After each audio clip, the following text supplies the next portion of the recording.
Hi, everybody. Vasily Kandinsky is our artist of the week, and he was born in 1866 in Moscow, Russia. Now, his parents always had art and music in the home, so he was very influenced by that, and it seemed only natural that he would go into the arts as a career. His first paintings were very much traditional landscape paintings, but as time went on, his work became more and more abstract. Abstract meaning it doesn't have to look like a person, place, or thing. It might, but it doesn't necessarily have to.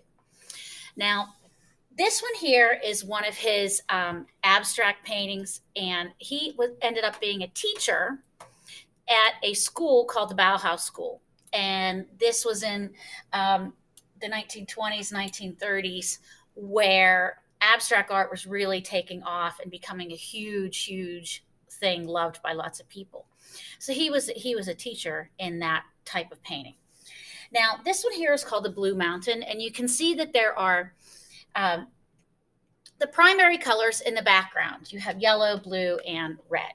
But you can see the secondary colors in the foreground on the horses, and these are Russian soldiers traveling up a hillside on horses. And you can see that the orange, green, and purple are the secondary colors, are the colors on the riders. And if you look right here at some of the detail, you can see the very long Cossack coats that the soldiers would wear, because the Russian military at that time, Cossack coats, the long coats down to about the knee, were considered the standard because a lot of the Russian climate is very cold, and you needed a longer coat to protect yourself from the cold. Now, he had lived in Germany for a while, and he was teaching there. But with the rise of the Nazi Party and different things that were going on with the German government, he felt it was much safer for him to leave. And he moved to Paris, where he died in 1944. And he's known as one of the great abstract artists of the 20th century. Now, even though this one has some realistic characteristics to it, these ones here are very, very abstract with the circles and floating shapes and things, which is what we're going to be, that's the basis of our project for today. So let me do a change over here, and I'll show you what we're going to do. We are going to do a circular design based on some of Kandinsky's works. Now, you're going to need a large sheet of paper, and you're going to have to fold it in half so it makes a very super tall paper. Now, we're going to fold this into thirds. So before you put the creases in, kind of get it situated so you know that's where you want the creases to be, because it's going to leave us 6 sections. And the sections are what we're going to be putting the colors in. Now, you don't have to use paint sticks for this. You can use crayon, you can use marker, you can use colored pencil, you can use whatever you have available. It doesn't matter.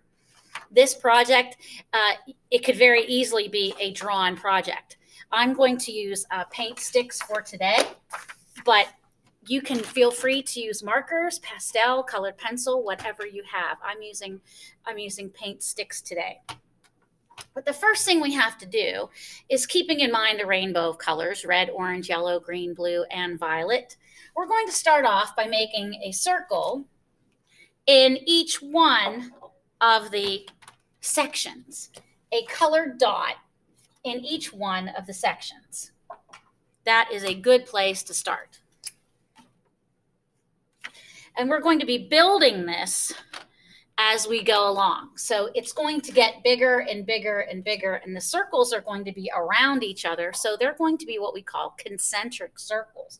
They're a set of circles with a constant same center. So that is what concentric means. So that is a little bit of geometry related there, but nonetheless, I think you'll really like it. This is probably a project where, math and art kind of collide.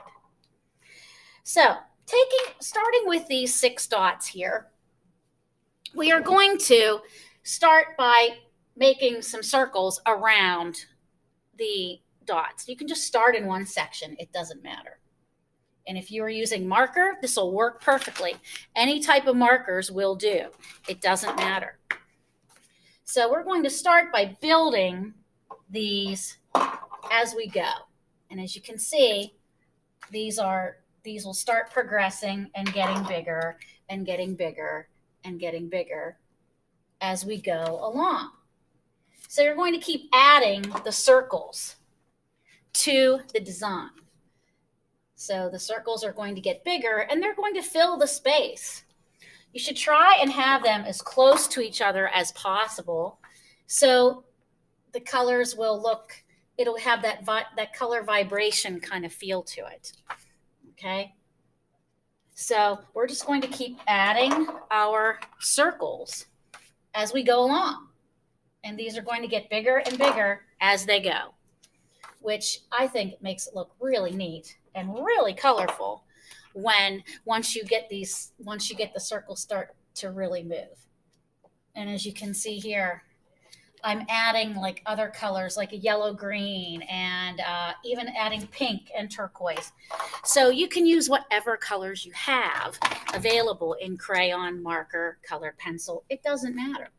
You can use whatever materials you have and this will work.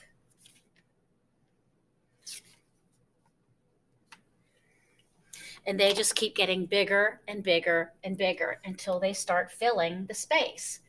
Once you have them all done, they might look something like this when they're finished. So these are sets of concentric circles in really, really bright colors.